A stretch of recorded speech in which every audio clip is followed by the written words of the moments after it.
മത്തി അല്ലെങ്കിൽ ചാള 1/2 കിലോ, ചുവന്നുള്ളി 8 എണ്ണം, പച്ചമുളക് 3 എണ്ണം, ഇഞ്ചി ഒരു മീഡിയം പീസ്, വെളുത്തുള്ളി ഒരു കൂട്, പൊടി 2 ടീസ്പൂൺ, മഞ്ഞൾപ്പൊടി 1/4 ടീസ്പൂൺ, ഉലുവ 1/4 ടീസ്പൂൺ, മുളക് പൊടി 2 ടീസ്പൂൺ, മാങ്ങ ഒരു തവറ.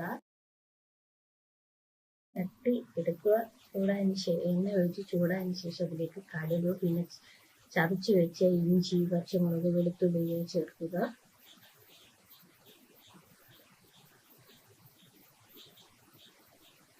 നന്നായി ഇളക്കി കൊടുക്കുക. അത് മൂത്തതിന് ശേഷം അതിലേക്ക് പൊടികൾ ചേർക്കുക. അത് നല്ലപോലെ ഒന്ന് വരട്ടുക. ഇനി അതിലേക്ക് പൊടികൾ മൂത്തതിന് ശേഷം അതിലേക്ക് നമ്മൾ 1 കപ്പ് വെള്ളം ചേർക്കുക, മാങ്ങ ഇടുക, ആവശ്യത്തിന് ഉപ്പ് ചേർക്കുക,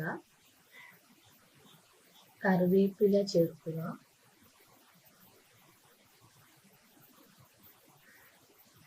ഇനി തിളച്ചതിന് ശേഷം കറി തിളച്ചതിന് ശേഷം അതിലേക്ക് മീൻ ഇടുക,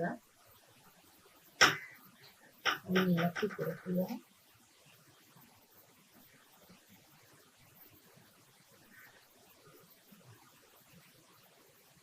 ഇനി മൂടി വെച്ച് നമുക്ക് വേവിച്ചെടുക്കാവുന്നതാണ്.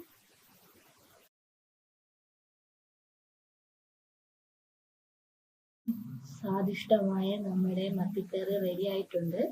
ചൂടോടെ സെർവ് ചെയ്യാവുന്നതാണ്.